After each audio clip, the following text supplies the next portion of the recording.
আগুন আমি তৈরি করেছি, এই কথাটা বললে কেমন হয়? প্রধানমন্ত্রীকে ডেকে কানে কানে জিজ্ঞেস করলো যে আমি আগুনের খোদা, এই কথা বললে কেমন হয়? প্রধানমন্ত্রী সে বলে যে না, এটা বললে ভালো হবে না, কারণ তোমার অনেক আগ থেকে এই আগুন আছে জ্বালাময়ী। দ্বিতীয়বার ধমক দেওয়ার পরে কয় তোর উত্তাপ কোথায় গেল? ইব্রাহিমকে জ্বালাস না কেন? আগুন থেকে গম গম করে আবার আওয়াজ উঠলো, হারামজাদা তুই একটু আয়, আমার হ্যান্ডম আছে না নাই? জ্বালাবার ক্ষমতা, জ্বালাময়ী ক্ষমতা আছে না নাই? তোকে জন্মের মতো দেখিয়ে দেব। তক্তাটা ধরে ধরে মা ভাসে, ঢেউ আসলেও তক্তাটাকে কাইট হইতে দেয় না, তাহলে বাচ্চাটা টুপ করে পড়ে যাবে। এইভাবে মা সদ্য প্রসূত সন্তানটাকে নিয়ে তক্তার উপরে শোয়ায় ভাসতেছে। এই গেল এই ইতিহাস। এখন আমি হ্যান্ডমলেস হয়ে গেছি, আমার সব শক্তি ইব্রাহিমের এখানে এসে স্তব্ধ হয়ে গেছে, আমি জ্বালাতে পারছি না। নমরুদ দ্বিতীয়বার ধমক দিল, দুনিয়ার 7 সমুদ্র 13 নদীর পানি সিঞ্চন করে জন্মের মতো তোকে নিভিয়ে দেব। নমরুদ আসতেছে, ইব্রাহিমকে বলছে তোর উপর আলাকে শেষ করে আসি, এই চ্যালেঞ্জ করে সে আসতেছে। আল্লাহ বলেন জারুনি মা যা খালাকতু ওয়াহিদা ফামাহহিলিল কাফিরিনা আমহিলহুম ইউরিদ আন্নাল কুওয়াতা লিল্লাহি জামিয়া। আমাদের সেই মহান রব, আমাদের খালেক, আমাদের মালিক, আমাদের সৃষ্টিকর্তা, আমাদের পালনকর্তা, আমাদের জীবনদাতা, আমাদের মৃত্যুদাতা, আমাদের রিজিক দাতা, আইনদাতা, বিধানদাতা, আমাদের জীবনের সব কিছুর সার্বিক যিনি একমাত্র নিরঙ্কুশ মালিক, সেই মহান রব্বুল আলামিনের বারগাহে রহমতে আমি হাজারো লাখো অনন্ত অযুত কোটি শুকরিয়া আদায় করছি, যার অনন্ত ফুরন্ত অবারিত দয়া রহমত মেহেরবানিকে পুঁজি করে সম্বল করে উসিলা এবং উপলক্ষ করে আজকে আমরা ঐতিহ্যবাহী ছোটধলি গিয়াসুল আজম ফোরকানিয়া মাদ্রাসার সাহসী উদ্যোগ, দলমত নির্বিশেষে আপনাদের সকলের প্রাণঢালা অকৃপণ হৃদয় নিংড়ানো সহযোগিতা আয়োজিত আজকের এই ওয়াজ এবং দোয়ার মাহফিলে সর্বশেষ অধিবেশনে আমি আপনাদেরকে আবারও আহলান সাহলান, খোশ আমদেদ এবং মোবারকবাদ জানাই। তারই সঙ্গে সঙ্গে আমার যে সকল ভাইয়েরা এই মাহফিলের উদ্যোগী, সহযোগিতাকারী, হিতাকাঙ্ক্ষী, শুভানুদ্দায়ী, অংশগ্রহণকারী, আপামর এই এলাকাবাসী সবার পক্ষ থেকে আসুন আমরা একবার আল্লাহ পাকের শুকরগুজারি করি। রাজি আছেন? তাহলে সকল প্রকার জড়তা, দুর্বলতা, সংকীর্ণতা, আবিলতা, হীনমন্যতা ঝেড়ে ফেলে সবাই ইমানের বলে বলিয়ান হয়ে জজবা ইশক এবং মহব্বতের আমেজ মিশিয়ে সমস্বরে বুলন্দ আওয়াজে আকাশ বাতাস মুখরিত করে নিজকে উজাড় করে বিলীন করে বীর বিক্রমে সিংহ গর্জনে বজ্র বিষাণে ফেটে পড়ে উল্লাসের সাথে আওয়াজ তুলে একবার পড়ুন আলহামদুলিল্লাহ।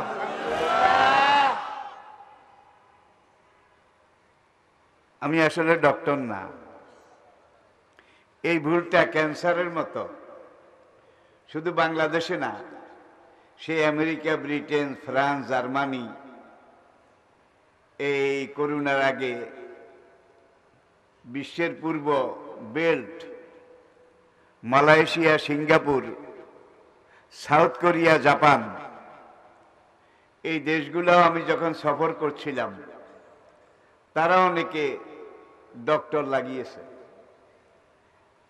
আমি বললাম প্লেনটা কোথায়? সেই ভাইয়েরা জবাব দিলেন, ডক্টর শব্দের অর্থ হইল বিশেষজ্ঞ। তা আপনাকে আমরা ইসলামের ব্যাখ্যার ব্যাপারে, কোরআনের তাফসিরের ব্যাপারে, শরআ তাশরীর ব্যাপারে একজন বিশেষজ্ঞ মনে করি, এটা অর্থই ডক্টর। আমি জবাবে বললাম, আসলে আমি বিশেষজ্ঞ নই, বিশেষ অজ্ঞ। কি মানে? বিশেষভাবে অজ্ঞ। সেই ব্রিটিশ আমলে, পাকিস্তান আমলের শুরুর দিকে যখন আমরা লেখাপড়া করি, শুরু করি, তখন উপমহাদেশের এই অঞ্চলে ডক্টর হওয়ার মতো কোনো ব্যবস্থা ছিল না। ডক্টর হওয়ার মতো এত দোকানপাট এগুলোও ছিল না। ঠিক কিনা বলেন? যার জন্য এটা আপনারা ব্যবহার করবেন না। আমি যা নই, আপনাদেরকে বেশিক্ষণ কষ্ট দেব না, একেবারে সংক্ষেপ। ইতিহাসের সবচাইতে ক্রান্তিকাল বর্তমান বিশ্ববাসী অতিক্রম করছে। এর আগে দুনিয়ার ইতিহাস সাক্ষী,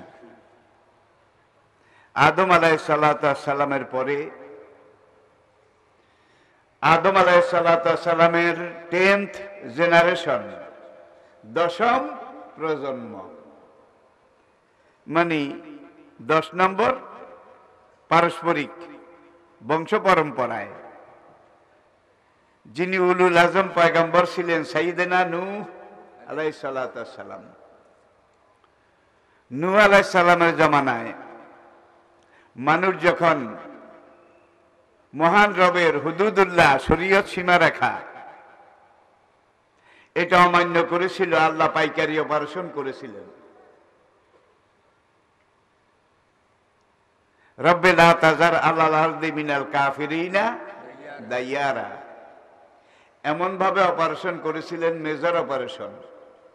বেঈমানের, কুফরির, খোদাদ্রোহীর একটা শিকড় অবশিষ্ট ছিল না। নূহ আলাইহিস সালামের পর থেকে নূহ আলাইহিস সালামের 9ম প্রজন্ম, 9ম সাইয়েদনা ইব্রাহিম আলাইহিস সালাম, বাবায়ে কওম, বাবায়ে মিল্লাত, সাইয়েদনা ইব্রাহিম আলাইহিস সালামের জামানায়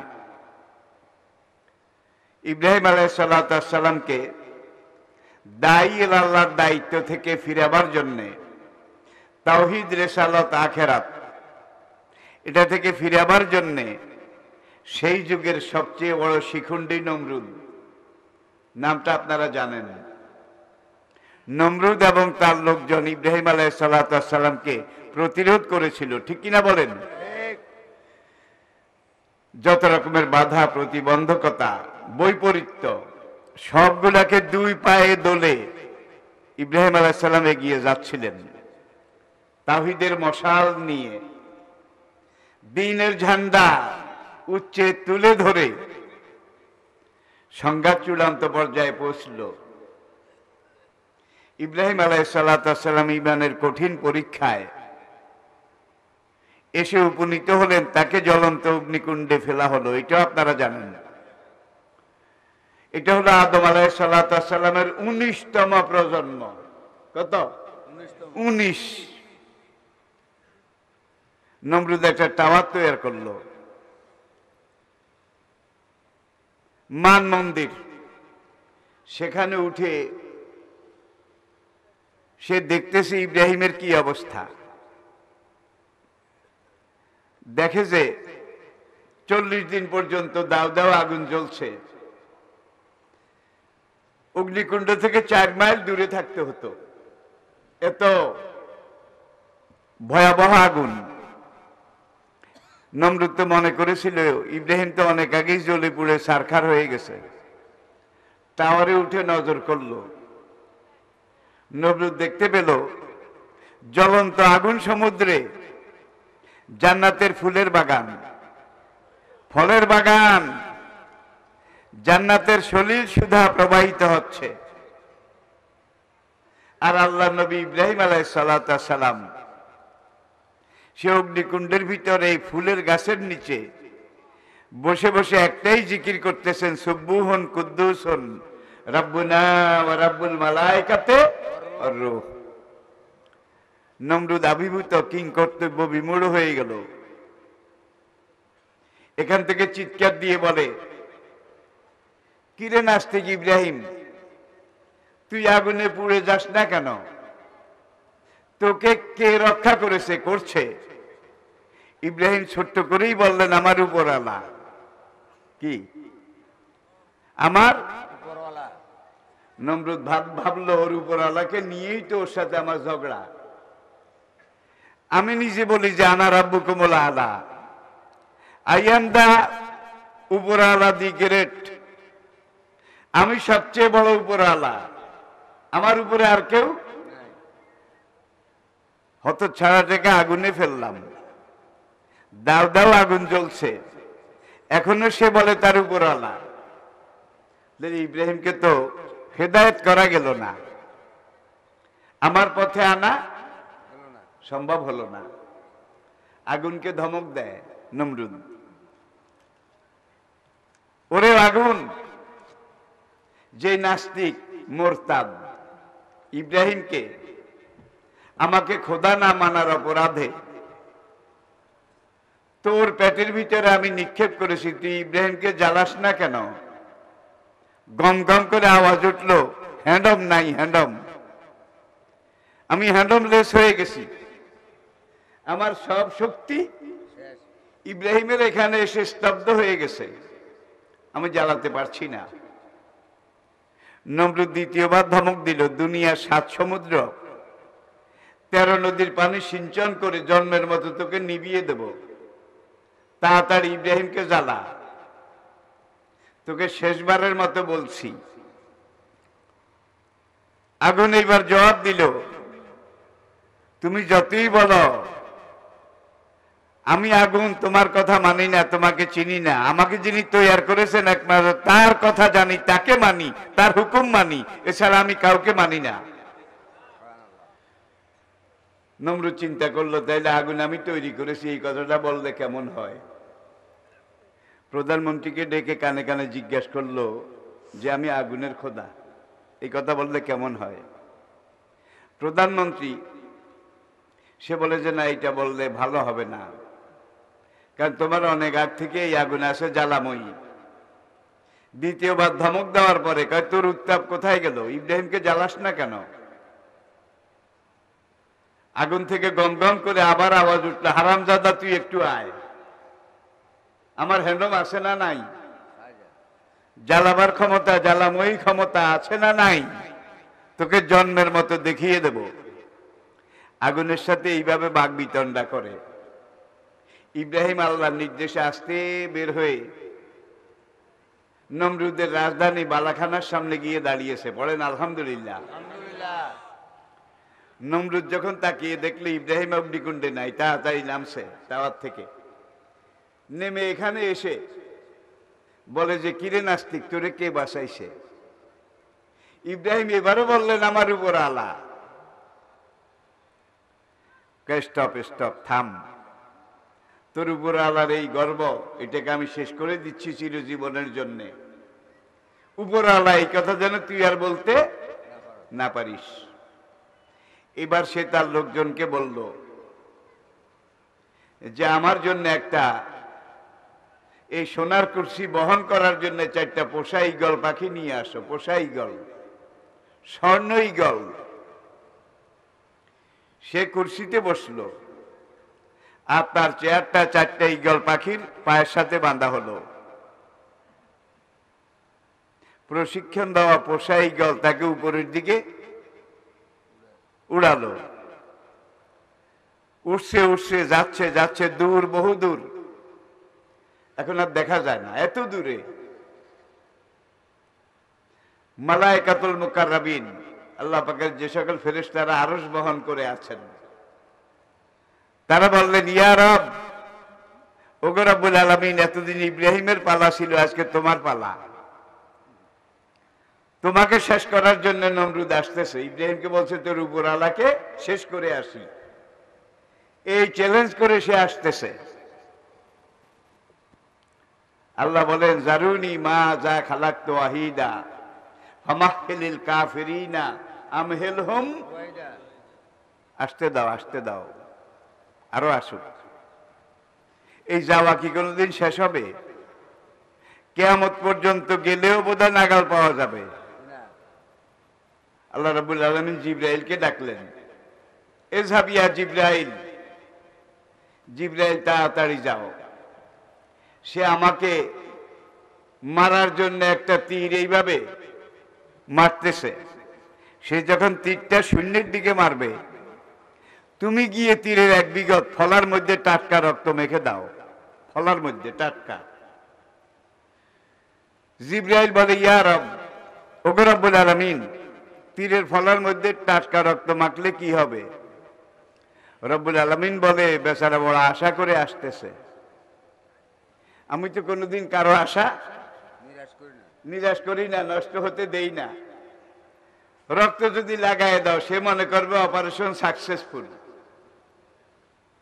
আর যদি রক্ত না লাগাও, তখন সে মনে করবে আমি খোদা মারা যাই নাই, আমি মারা গেছি, আমাকে ও মেরে ফেলেছে। এই বিশ্বাসটা নিয়ে সে ইব্রাহিমের কাছে যাক, সামনে দেখা যাবে কত ধানে কত চাল হয়। তীর মারল সাঁ করে, জিবরাইল রক্ত মেখে দিলেন, তীর তার কাছে ফিরে আসলো। খুশিতে বাগ বাগ, অপারেশন সাকসেসফুল। ব্যাবিলনের রাজধানীতে ফিরে এসে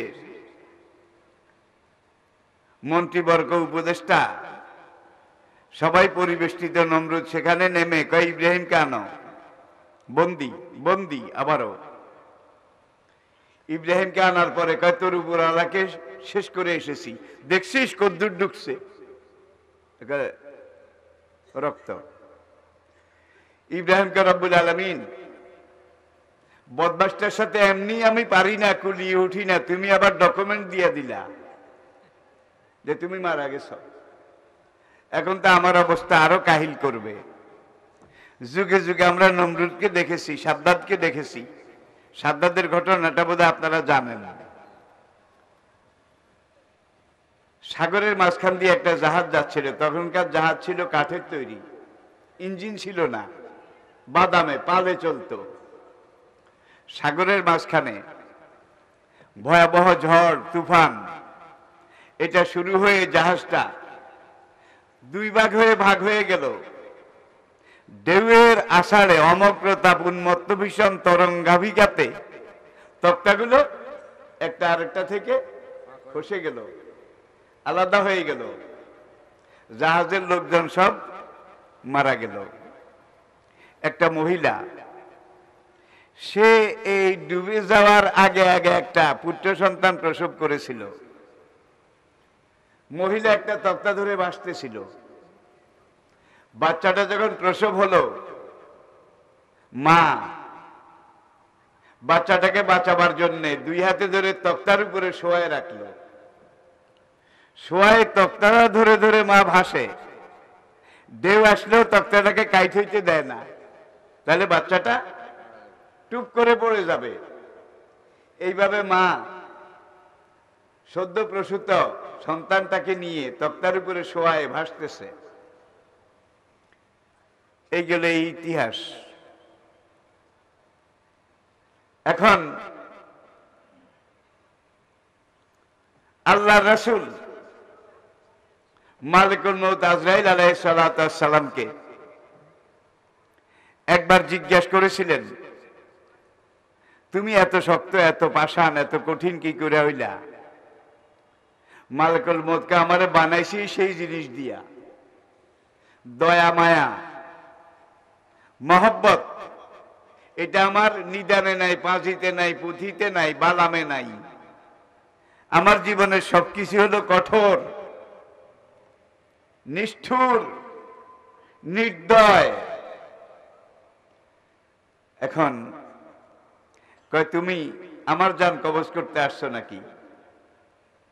মালিকুল মউত বলে আপনি অনুমতি দিয়েছেন জিবরাইলের মারফতে। ওলামায়ে কেরাম জানেন বিশাল ইতিহাস। আপনার অনুমতি ক্রমে আমি এসেছি। আজরাইল শুধু কান্দে, শুধু কান্দে। নবীর জান কবজ। তুমি আবার কাঁদতেও জানো?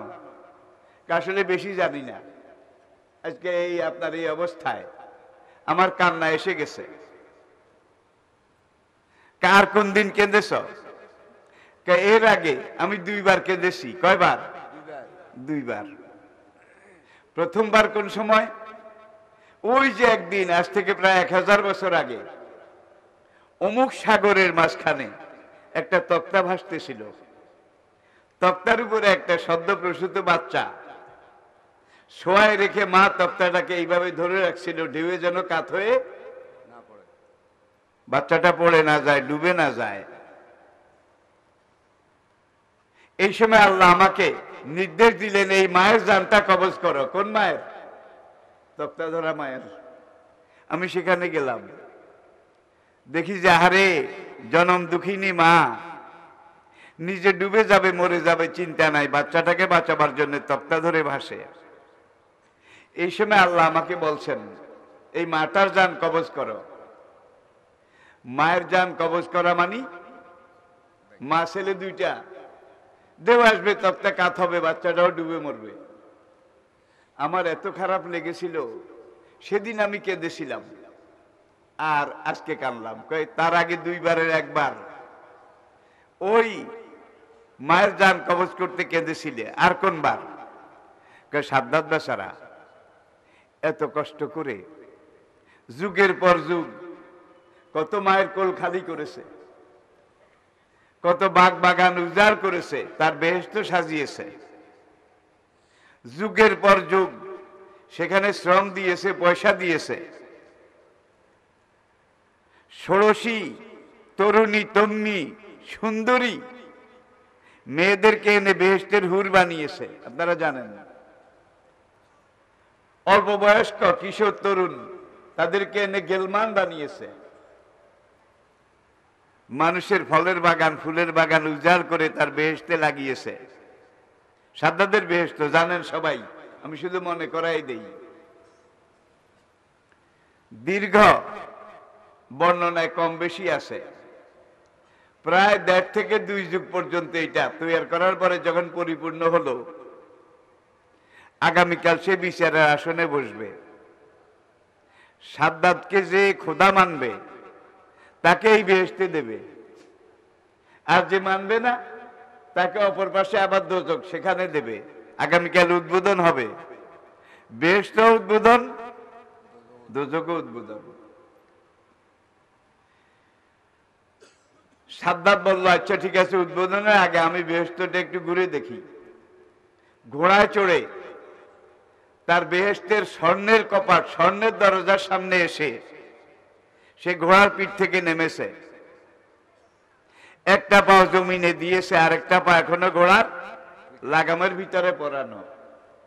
এই সময় আল্লাহ আমাকে ওহী দিয়ে নির্দেশ দিলেন, ইয়া মালিকাল মউত খুদ সাদ্দাত।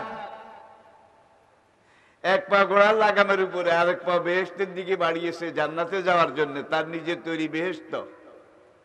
এই অবস্থায় তার রূহ কবজ করে আমার দপ্তরে জমা দাও। ইয়া রাসূলুল্লাহ, আমি সেদিন কেঁদেছিলাম।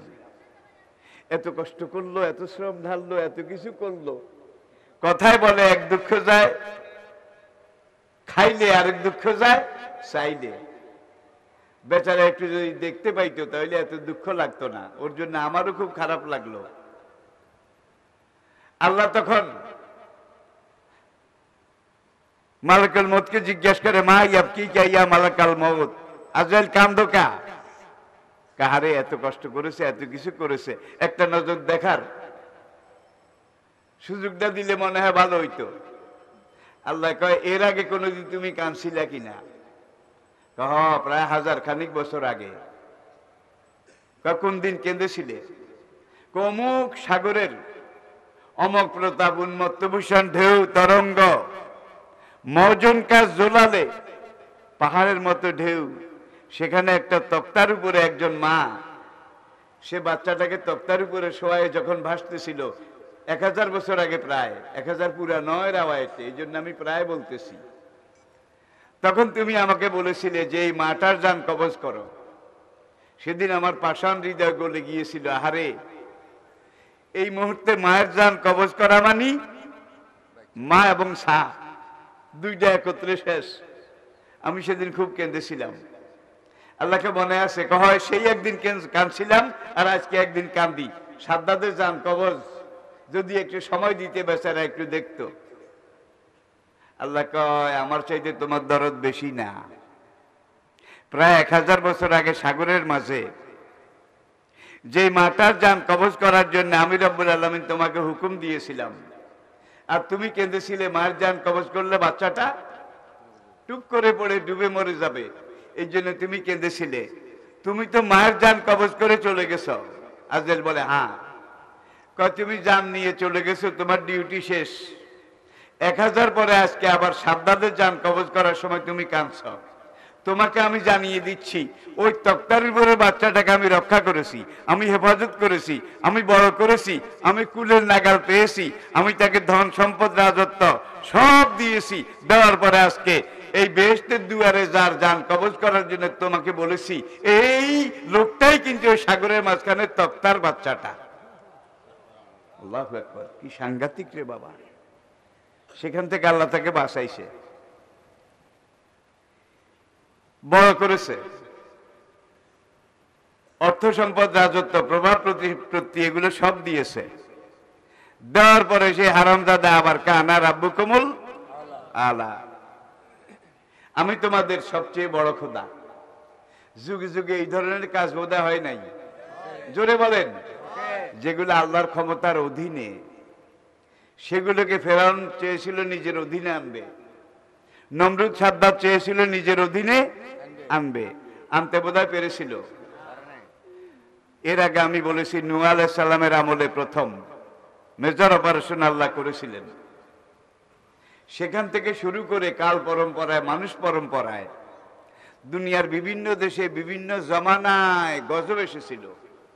প্লেগ, তাউন, গুটি বসন্ত, এরপরে আবার কোন কোন সময় অতি প্রাকৃতিক সুপার ন্যাচারাল গজব। কাউমে আদ আর কাউমে সামুদ। কাউমে আদের এক একটা মানুষ 60 হাত লম্বা ছিল, 60 হাত। কয়েক ডজন মহিষের শক্তিতে একটারা ছিল নাকি? কোরআন বলছে ফাখাযাতহুমুস সায়কাত, আর এক আয়াতে বলছে ফাখাযাতহুমুর রাজফাত, বজ্র নিনাদ। যখন কাফেররা একত্র হয়ে নবীকে, নবীর অনুসারীদেরকে মারতে মারতে একবারে নিয়ে পাহাড়ের ভিতরে ঢুকাইলো, নবী তার অনুসারীদেরকে নিয়ে পাহাড়ে আশ্রয় নিয়ে একটাই কথা বলেছিলেন, রব্বিনসুরনি বিমা কাযযাবুন। এই কথা বলার সঙ্গে সঙ্গে আল্লাহ অ্যাকশনে আসলেন, জিবরাইলকে পাঠালেন। ইতিহাস অনেক লম্বা। জিবরাইল মেঘের উপরে এসে একটা গলা খাকার দিল। গলা খাকার বুঝেন? ফাসবাহু ফি দিয়ারিহিম জাসিরিন। জিবরাইলের একটা গলা খাইকের আওয়াজে 60 হাত লম্বা এক একটা মানুষ চিৎকার দিয়ে উপর হয়ে পড়ে মাটি কামড়ায় কলিজা ফেটে মরে রইল। হাল তারা লাহুম বাকিয়া। যখন জিবরাইল একবার গলা খাকার দিল, একটা মানুষও সেখানে জীবিত পাওয়া গেল না। ঠিক না ভাই? ঠিক বলেন। কোন জমানায় বন্যা। ইব্রাহিম আলাইহিস সালামের পরে আরেকটা বন্যা কোরআনে আল্লাহ পাক উল্লেখ করেছেন, সাইলাল এরাম। সাইলাল এরাম আজ থেকে 6000 বছর আগে ওমান আর ইয়ামনের মাঝখানে একটা জনপদ ছিল। তারা পাহাড় থেকে যেই পানি নেমে আসতো, এই পানি সেখানে জমা করত। সাগরের পানি যেন নোনা পানি না ঢুকে, এই জন্য সাগরের অংশে বাম দিয়েছে, মাঝখানে প্রজেক্ট করেছে। সূরা সাবা, সূরা সাবা আজ থেকে ৬০০০ বছর আগে। এখন এই শেষ প্রকল্প আজ থেকে ৬০০০ বছর আগে। তাহলে আজকের এই যে অধিক খাদ্য ফলাও শেষ প্রকল্প, এগুলো নতুন কিছু না, এর আগেও প্রযুক্তির জগতে অন্তত কোরআনের সাথে যাদের সম্পর্ক আছে তারা জেনেছে এত এত নিয়ামত, ফল ফলাদি, শস্য শ্যামল দেশ, তারা সেই যুগের সবচেয়ে বড় সম্পদশালী হয়ে গেল। হওয়ার পরে এখন তারা আল্লাহকে অস্বীকার করলো। নবী এসে বললেন যে মাসের ফসল যখন কাটবে, ফাতু হুসুদাহুম ফাতু হাক্কাহু, এখানে আল্লাহর একটা অংশ আছে। ওই যে আমাদের যাকাতের নিসাবের মতো কম বেশ 40 ভাগের 1 ভাগ, 40 টাকার 1 টাকা, 100 টাকার কি 2.5 টাকা যাকাতের নিসাব। আর ফসলের ওসর, এটার ব্যাপারে কিন্তু বিভিন্ন রকমের ব্যাখ্যা রয়েছে, আমার বলার সময় নেই। নবী এসে বললেন আল্লাহর অংশটা দিয়ে দাও, আল্লাহ তো এত ফসল, এত ফল, এত নেয়ামত, এত কিছু দিয়েছে। ওরা বলে পানি সেচলাম আমরা, বান দিলাম আমরা, রাতে পাহারা দিলাম আমরা, তোমার আল্লাহ এখন আমাদের তৈরি করা জিনিসের উপরে ভাগ বসাইতে চায়, এত সস্তা না, আমরা দেব না।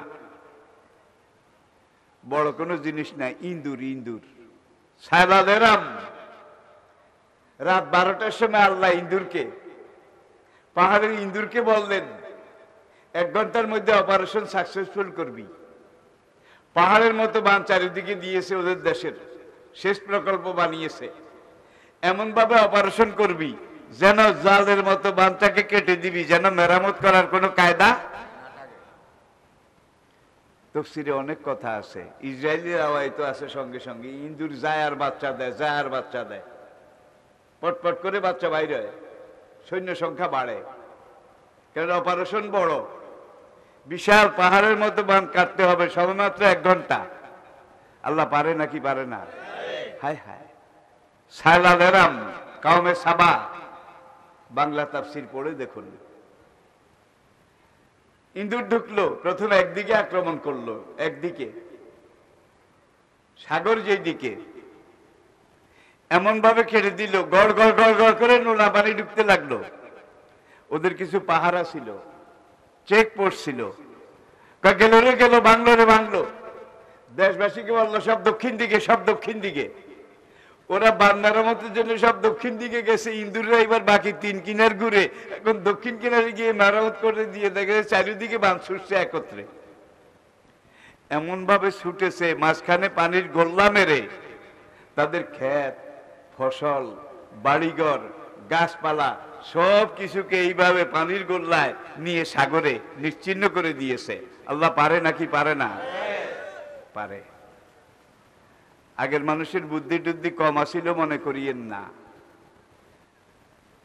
সামুদ আল্লাযিনা যাবু সাকরাতা বিল ওয়াদ, ওয়াদিয়ে কুরা, জর্ডান এবং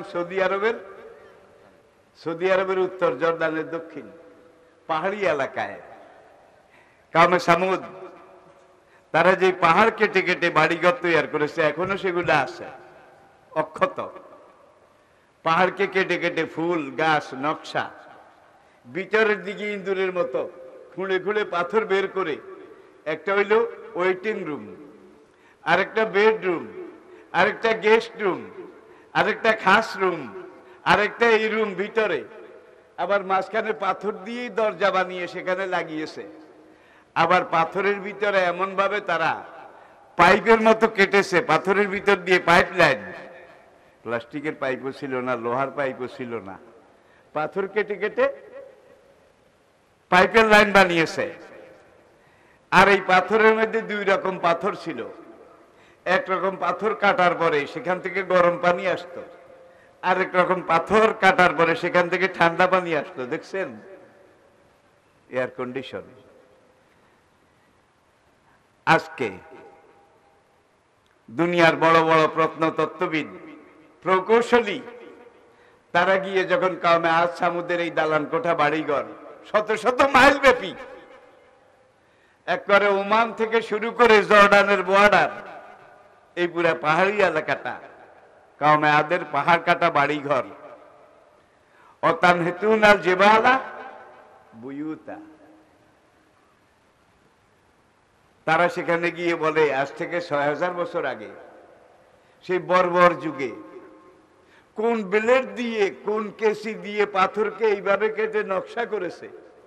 আজকের এই তথ্য প্রযুক্তির যুগে, এত উন্নতি যুগে এই পাথরকে কাটার মতো কোনো কেসি, কোনো ব্লেড, এটা আমরা কল্পনাও করতে পারতেছি না। সেটা গেল সেই সময়ের কথা। তাজমহল মাত্র ২০০ বছর আগের।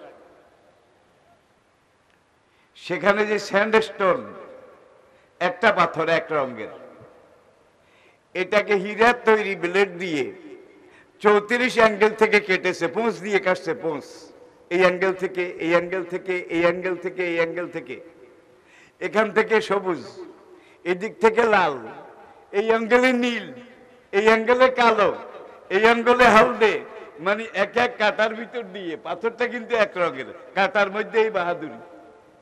চিন্তা করা যায় ২০০ বছর আগে। আগের মানুষের ব্রেইন এখনকার চেয়ে বেশি ছিল। আজকের প্রযুক্তি তাদের হাতে ছিল না। তারা যুদ্ধ করতো মুখামুখি, সামনাসামনি, ঠিক কিনা বলেন? আর আজকে এই তথ্য প্রযুক্তি, জ্ঞান বিজ্ঞান এগুলো পেয়ে আমরা এখন যুদ্ধ করি সামনাসামনি নয়। এখন যুদ্ধ মানে কলে মানুষ মারে, কলে কলে মারা, বুঝেন? বিভিন্ন বোমা, বিভিন্ন মারণাস্ত্র, ক্ষেপণাস্ত্র, এগুলো দিয়ে মারা হয়, ঠিক কিনা বলেন? কিন্তু ইসলাম কোন যুগেই ধ্বংসযজ্ঞ এটা কামনা করেনি, চায়নি, আজকেও চায় না। ইসলামপন্থী মুসলমানদেরকে আজকা ইহুদি খ্রিস্টান বেঈমানরা বলে এরা জঙ্গি, এরা চরমপন্থী, এরা এটা, এরা সেটা। আর যত জঙ্গি সব মুসলমান দেশগুলোতে। কি কাফেরের দেশে কোনো জঙ্গি নাই? সব জঙ্গি কোথায়? মুসলমান দেশে। কোনখানে এটা, কোনখানে সেটা, কোনখানে আল কায়দা, কোনখানে তালেবান, কোনখানে বোকো হারাম, কোনখানে গামা আল ইসলামিয়া, কোনখানে এইটা সেইটা, এইভাবে কোনখানে দায়েশ, দায়েশ, এইভাবে মুসলমান পাইকারি হারে মারে। এরা জঙ্গি, এরা জঙ্গিবাদের সমর্থক। এমন কথা বোধহয় দুনিয়ার বাজারে নাই। আছে নাকি নাই? আমেরিকায় প্রত্যেকটা মাসে এমন কোন মাস যায় না, আমেরিকা, ফ্রান্স, জার্মান, ব্রিটেন, এসব দেশে, পশ্চিমা দুনিয়ার আজকে প্রযুক্তির যারা সবার উপরে থাকার দাবি করে, স্কুলে ক্লাস চলতেছে, কলেজে ক্লাস চলতেছে, সেখানে এক দুইজন লোক ঢুকে ব্রাশ ফায়ার, বুঝেন তো? একটা ছাত্র শিক্ষক যা ছিল ব্রাশ ফায়ার করে সব শেষ করে দিয়ে গেছে। ওরা জঙ্গি না। আর মুসলমানদের মারতে মারতে মারতে মারতে রুডি বানাইয়া ফেলায়, রুডি ব্যাঙের মতো কিলাইতে কিলাইতে চ্যাপটা করে ফেলে, ঠিক না বে ঠিক? নির্যাতনে নির্যাতনে এমন ভাবে এত কিছু করে। আরবিতে একটা কথা আছে, মানুষ যখন জীবন থেকে নিরাশ হয়ে যায়, যে আজকে তো আমাকে মেরে ফেলবে, আজকে আমাকে ছাড়বে না, মরণ নিশ্চিত জেনে এই নির্যাতিত মুসলমানরা সিদ্ধান্ত নেয়, শালার মরেছি তো মরেছি, মরার আগে তো তল পেটে অন্ডকোষে একটা লাথি হলেও আমি মারবো। আজকে যারা এইভাবে অন্ডকোষে লাথি মারে একবারে মরার পর্যায়ে গিয়ে, ঠিক কিনা? ইবনে মাসউদ সূরা আর-রহমান নাজিল হয়েছে, অসুবিধা হয় বোধ হয়, আমি বেশিক্ষণ সময় নেব না ভাই, অসুস্থ মানুষ, বুড়া মানুষ। সূরা আর-রহমান নাজিল হয়েছে, ইন্না মিনাল বায়ান লা সেহরা। সূরা আর-রহমানের সুর, ঝংকার, লহরী, শব্দের গ্রন্থনা, ভাবের দোতনা, সুরের ব্যঞ্জনা, ফসাহাত এবং বালাগাত, এগুলো দেখে ইবনে মাসউদ পাগল হয়ে গেছে। হুজাইল বংশের গোলাম ছিলেন তিনি, হুজাইল, বনু হুজাইল। কে ইয়া রাসূলুল্লাহ দায়নি, ওগো আল্লাহর নবী আমাকে পারমিশন দেন, আব্দুল্লাহ ইবনে আরকামের ঘরে কিন্তু পালানো অবস্থায়, আর রহমান নাজিল হয়েছে। ইবনে মাসউদ কে হুজুর আমাদের পারমিশন দেন। হুজুর কয় ইয়া বুনাইয়া, বাবা কিসের পারমিশন? কয় যে সুন্দর কোরআন, কালামুল মুলুকে মুলুকুল কালাম, এত সুন্দর কালাম। হ্যাঁ, সূরা আর রহমানের দিকে খেয়াল করেন, পয়ার পয়ার ছোটকালের পুঁথি, কবিতা, ছন্দ, এক লাইন দুই লাইন পরেই ভাবে আইয়া আলা। হ্যাঁ, আল্লাহর কোরআন, কাবাঘরে গিয়ে আল্লাহকে শুনে আসবো।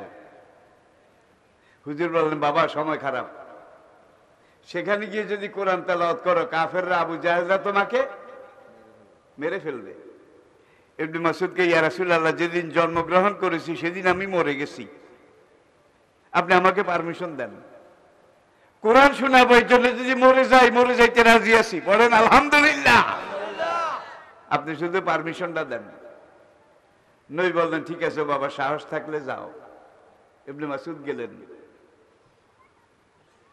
হাজরে আসওয়াদ এবং মাকামে ইব্রাহিমের মাঝখানে কাবার দরজার সামনে দাঁড়িয়ে তিনি সূরা আর রহমান তেলাওয়াত করা শুরু করলেন। কোরআনের ভাষা আরবি, বিলিসানিন আরাবিয়্যিন মুবিন, ইন্না আনজালনাহু কুরআনান আরাবিয়্যান লাআল্লাকুম তাকিলুন। আরবের লোকেরা তো আরবি বুঝতো, তরজমা করা লাগতো না। এখন চতুর্দিক থেকে কাফেররা আসে। মুসলমান সর্বোচ্চ বর্ণনা আছে 30 জনের কাছাকাছি। তাহলে আব্দুল্লাহ ইবনে আরকামের ঘরে নজরবন্দি, এটা আপনারা জানেন, পলাতক, বাইরে হইতে পারে না, কোনো খানা দেয় না, পানি দেয় না, কিছু দেয় না। গাছের পাতা, দস্তরখান, নামাজের তৈরি যায় নামাজ, নামাজের মুসল্লা, এগুলা কেটে কেটে পানিতে ভিজিয়ে সিদ্ধ করে খেতেন। গাছের পাতা, গাছের বাকল, ছাল, এগুলা খেতেন। সাহাবায়ে কেরাম থেকে অনেক হাদিস, এই যে এইভাবে গাছের ছাল, বাকল, পাতা, এগুলো ঘাস, এগুলা খুঁজে খুঁজে আমরা খেতাম। আমাদেরকে খানা দেওয়া হতো না। আমরা পায়খানা করতাম 3 দিন পরে একবার, ছাগলের লাদির মতো, বেড়া হরিণের লাদির মতো, কালা কালা কণা কণা।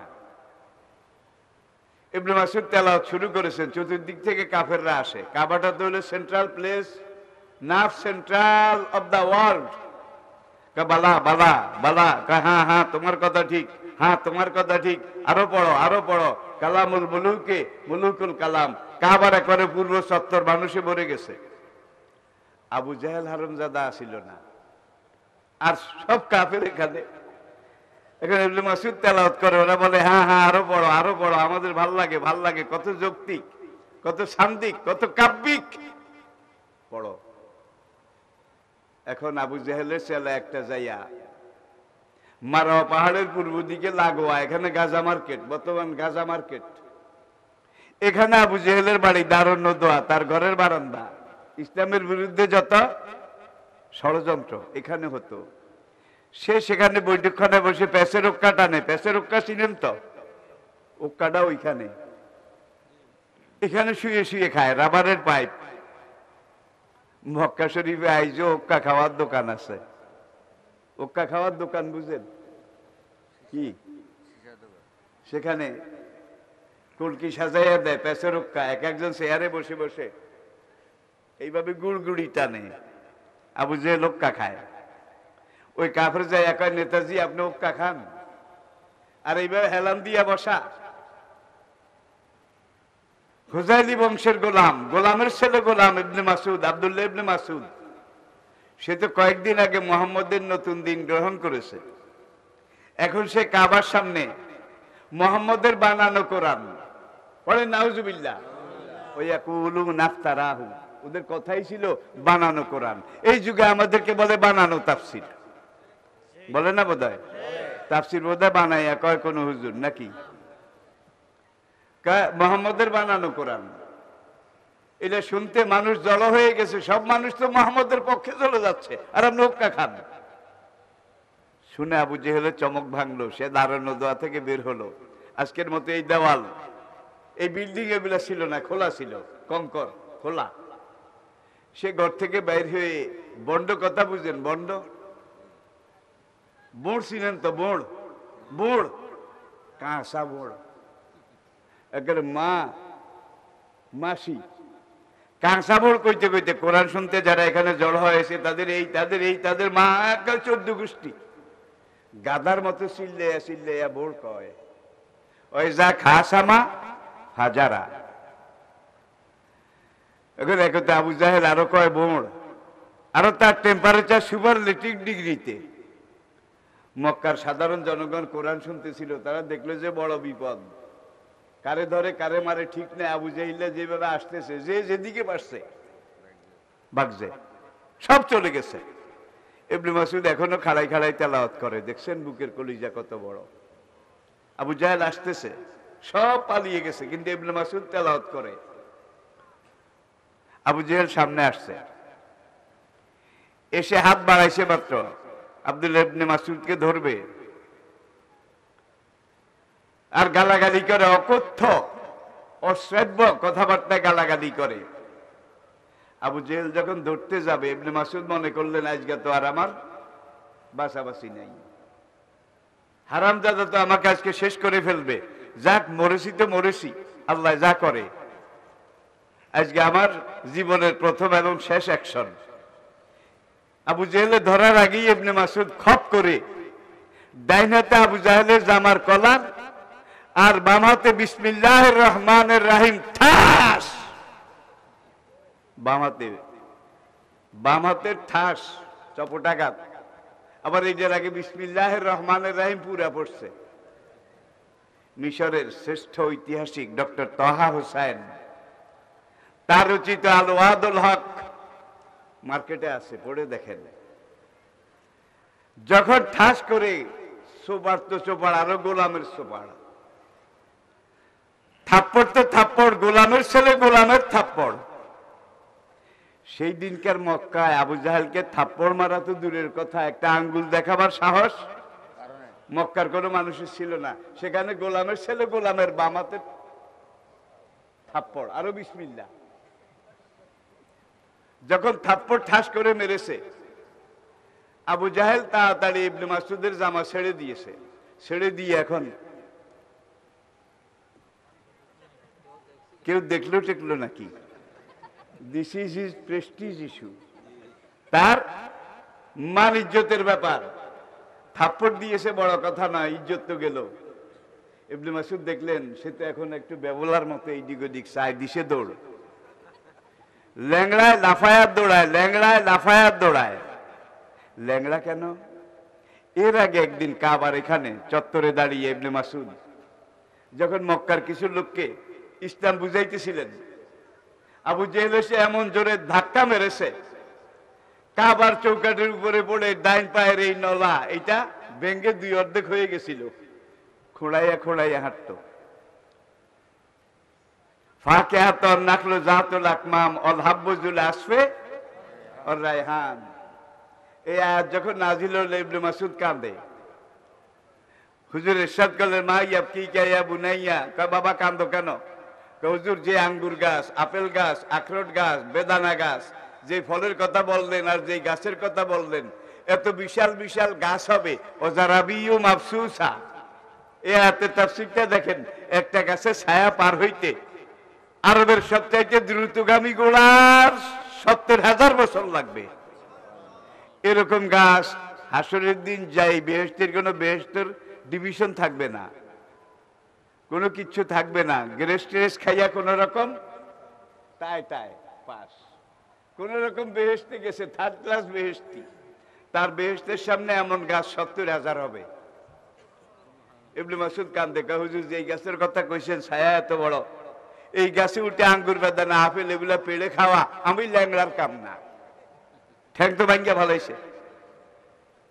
এই যুগে ইসলামের জন্য অনেকের পায়ে গুলি করেছে, আমাদের অনেক ছেলের, অনেকের পা কেটে ফেলেছে, হাত কেটে ফেলেছে, জেলে দিয়েছে, খতম করে ফেলেছে। এতে করে ইসলামী আন্দোলন থেমে গেছে, ঠিক না? নাকি আরো শক্ত হয়েছে? এই আন্দোলনের এখানে রক্ত, এটা হলো পানি। এই রক্ত যখন পড়ে তখন আন্দোলন মরে না, দুর্বল হয় না। দেখুন আমাদের প্রথম টায়ার পুরাপুরি শেষ করে দেওয়া হয়েছে, প্রথম টায়ার। দ্বিতীয় টায়ার সেটাও প্রায় শেষ করে ফেলা হয়েছে। এখন যারা পরিচালনা করছেন এই চেইন অফ কমান্ড, তারা সব থার্ড টায়ারের লোক। কিন্তু দেখেন জিলা থেকে উপরের দিকে, জিলা থেকে নিচের দিকে একটা মাত্র দল, ইসলামী সংগঠন, যার চেইন অফ কমান্ড আগের মতো আছে। ইবনে মাসুদ সাফা মারোয়া পার হইতে আসে, ল্যাংলায় ল্যাংলায় দৌড়ে, লাফায় দৌড়ে ব্যাঙ্গের মতো। আবু জাহেল দিছে দৌড়, গোদা শরীর, থপ্পর থপ্পর করি। সাফা মারোয়ার উপরে আবু জাহেল যখন উঠছে, ইবনে মাসুদ তখন নাগালের বাইরে, পূব দিকে খালি দৌড়ায়, দৌড় দেয়। আবু জাহেল দেখলো যে দৌড়াইলেও আর ধরা যাবে না, সে এখানে দাঁড়িয়ে বলে, ওরে গোলামের ছেলে গোলাম, ওরে গোলামের বাচ্চা গোলাম, হোজাইলি গোলাম, যেই অপমান তুই আজকে আমারে করেছিস, এই অপমানের প্রতিশোধ যেই পর্যন্ত নিতে না পারবো, সেই পর্যন্ত আমি স্ত্রী সহবাস করব না, আমি গোসল করব না, আমি সেই খাবো না, আমি তেল খাবো না, আমি ঘি খাবো না, আমি গোসলও করব না। কতগুলা জাহেলি শপথ আর কি। তোর এই প্রতিশোধ নিতে না পারলে আমি এই শপথ করলাম। ইবনে মাসউদ ফিরে তাকাইলেন না, শুধু যায় আর কয়, ওরে কাফেরের বাচ্চা, কাফের মনে রাখিস, আমার নবী যে কোরআন নিয়ে এসেছেন, আমরা যে কোরআনের জন্য রক্ত দিচ্ছি,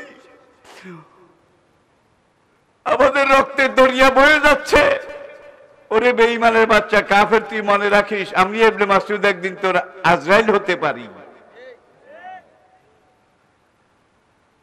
ইবনে মাসউদ এখন বাড়িতে গিয়ে কাবার নেতারা সেখানে জমা হয়েছে, হোজাইলি গোলাম যে অপমান আজকে আমারে করেছে, এটার প্রতিশোধ তোমরা যদি না নাও তাহলে আমি এই এই এই এই এই প্রতিজ্ঞা করেছি। কোন কোন নেতা জিজ্ঞায়, হুজুর কি আপনারে মেরেছে? সেইটা বলা যাবে না। থাপ্পড় দিছে? কয় সেইটাও বলা যাবে না। কোনাতে দিছে? কয় এইটা তো মোটেও বলা যাবে না।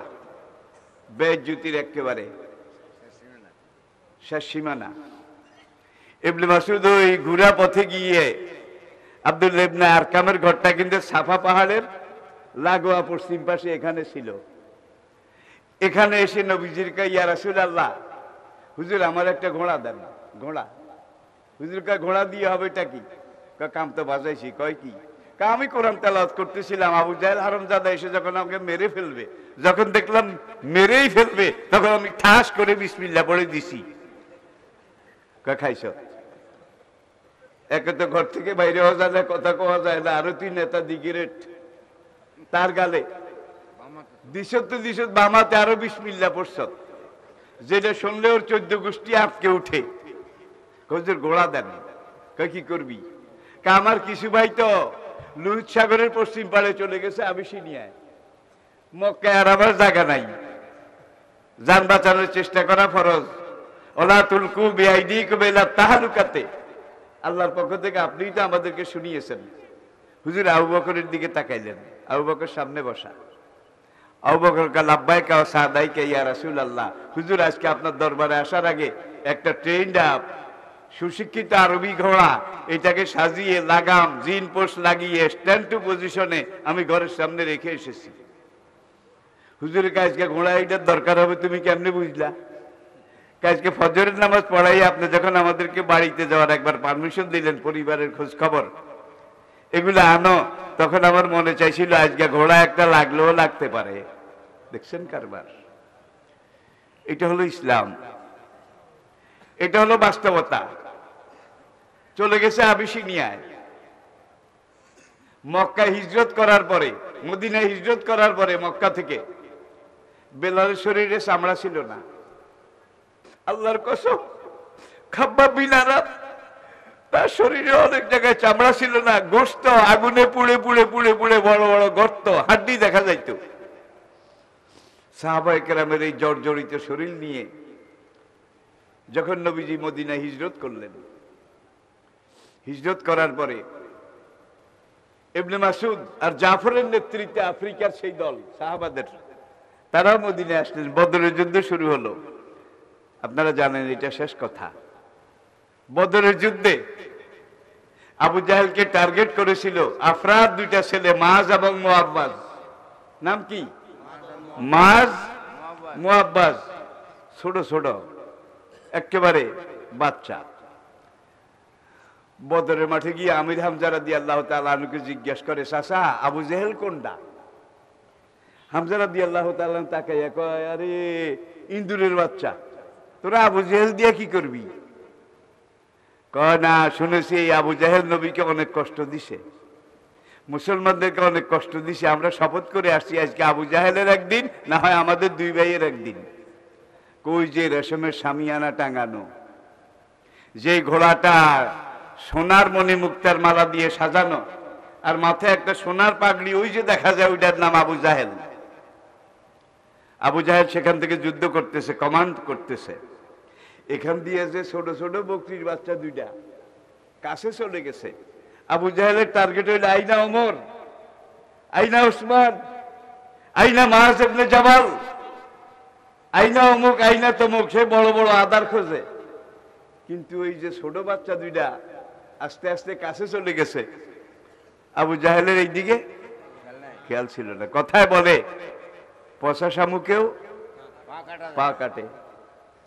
এখন মাঝ একদিকে, মুআব্বাদ আর একদিকে, একজনে বললাম আরেকজনে নেজা, এমন ভাবে মেরেছে, এখান দিয়ে ঢুকে ওখান দিয়ে বাইর হয়ে গেছে, ফিনকি মেরে রক্তের নদী ছুটছে, ঘোড়ার পিঠ থেকে ধরাম করে পড়ে গেছে। পড়ে এখন এইভাবে যায়। এখন লাশ একত্র করা হচ্ছে। কুরাইশ নেতা, বুখারী কিতাবুল মাগাজি দেখেন, আরবাউ ওয়া ইশরুনা মিন সানাদিদে কুরাইশ। বদরের মাঠে ঢুকার পথে একটা কুয়া আছে, যেটা এখনো ব্যবহার করা হয়, বীরে আরিশ কুয়া। আবার ওই কোনায় গেলে আরেকটা কুয়া আছে, সেখানে আবার 3টা খুরমা খেজুরের গাছ আছে, সেটা হলো বীরে বদর। আল্লাহ নবী নিজের হাতে 24টা আবু জাহেল, উতবা, ওলীদ, রবিয়া, মগিরা, সায়বা, উমাইয়া, এই বাসা 24টা বড় বড় কাফের নেতা বদরের দিন আল্লাহর খাতায় জমা হইয়া গেছে। এটা আপনারা জানেন। ওদিনই তো ওদের কমর ভেঙে গেছিল, পাঁজর ভেঙে গেছিল বদরের পরে, ঠিক কিনা বলেন? এখন ইবনে মাসুদ, অন্য সাহাবারা অন্যদের লাশ খোঁজে, ইবনে মাসুদ কিন্তু আবু জাহেলদের খোঁজে। একবারে ময়দানের আরিশ কুয়ার কাছে, এখানে এসে দেখে যে মহিষের মতো পড়ে আছে, এইভাবে চায় কেউ সাহায্য করতে আসে কিনা, কিন্তু উঠার শক্তি নেই, রক্ত সব শেষ। ইবনে মাসুদ দেখে দেখে যখন কনফার্ম হয়েছে এইটাই আদার চিনেন, আদার, দম করে গিয়ে বুকের উপরে বসছে।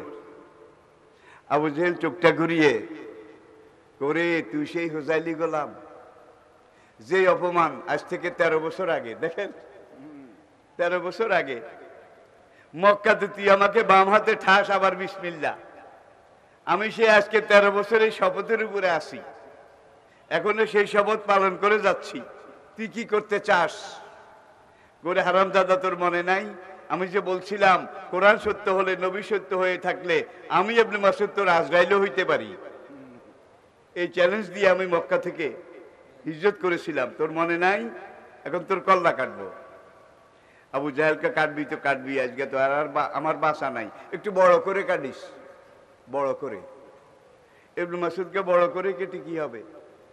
না, আমি তো মক্কার লিডার, দি গ্রেট, কল্লাটা যদি একটু বড় করে কাটস, আমি তো জানি কেটে টেটে মুসলমানদের ক্যাম্পে নিবি, মুসলমানরা দেখে যেন বলে যেমন আবু জাহেল এমন কল্লা। দেখছেন, বুড়ি মরে মরে, তারপরে খুদের আড়ি ছাড়ে না। ইবনে মাসউদ বললেন, মরার আগে মানুষ কোন আবদার করলে এটা পুরা করার জন্য নবী বলেছেন, ঠিক আছে, যে দূর পারি বড় করে কাটবো। কাটছে ভাই, আপনাদের অসুবিধা হয় বোধ হয়। কেটে টেটে এখন মুসলমানদের ক্যাম্পের দিকে নিয়ে যায়, বদরের ময়দানের এখন ওই কোণে, মদিনার সাইডে। এখন ওই দাড়ি ধরেছে, কিন্তু ওই যে রক্ত বাইর হয়েছে এতক্ষণ, রক্তে দাড়িও ভিজা, চুলও ভিজা, আর 13 বছর দাড়ি চুল কাটে নাই, ওই যে শপথ, এগুলো রক্তে ভিজে ভিজে এমন পিচ্ছিল। এখন লেগেরা ইবনে মাসউদের দাড়ি ধরে নেয়, কদ্দুর নেওয়ার পরে ওই রক্তে ভেজা দাড়ি এটা স্লিপ করে ধরাম করে কল্লা পড়ে যায়। এইবার দাড়ি ছেড়ে চুল ধরে নেয়, চুলও কিন্তু রক্তে ভিজা, কদ্দুর গেলে পড়ে যায়, স্লিপ করে পড়ে যায়, হাত পিছলায় পড়ে যায়। বেকায়দা, মুষের কল্লার চেয়েও বড়, ওজন তার চাইতে বেশি, ওই বেচারা ল্যাংড়া মানুষ, আরে হ্যাংলা শরীর, ল্যাংড়া মানুষ হ্যাংলা শরীর। আল্লাহু আকবার। কল্লাটা রেখে কয় কি করা যায়, গো আতির মতো দুইটা বড় বড় কান আছে হারামজাদার। কাছে আমি তলোয়ার দিয়ে 4 ইঞ্চি কান্ডারে এইভাবে কাটি, 4 ইঞ্চি। তারপরে এইটার ভিতরে আমি হাত ঢুকাবো, ব্যাগের মতো তোড়া হবে, ব্যাগের মতো। এই কানকে এইভাবে তোড়া বানিয়ে যদি আমি রাসূলের মুসলমানদের ক্যাম্পে নিয়ে যাই, তাহলে এটা খুব সুন্দর হবে, আর স্লিপ করে পড়ে যাবে না। নিয়ে যাচ্ছে, কদ্দুর যাওয়ার পরে উপর থেকে একটা আওয়াজ আসলো, সুপার ন্যাচারাল, অশরীরী, অপার্থিব। ইয়া ইবনে মাসউদ আল উজমা বিল উজনে, ইবনে মাসউদ তোমার জন্য খুশ খবর, কানের বদলে কান। খোলা ডরাইছে, কিরে এটা তো কোনো মানুষের আওয়াজ না, এমন এক বিদঘুটে আওয়াজ, সুপার ন্যাচারাল আওয়াজ, উপরের দিক থেকে শুনেছে। চাইয়া দেখে কেউ নাই, একটু ডরাইছে। আবার ওই তোড়ার ভিতরে আঙ্গুল ঢুকাইছে, 4টে আঙ্গুল। কদ্দুর যাওয়ার পরে আবার একই আওয়াজ।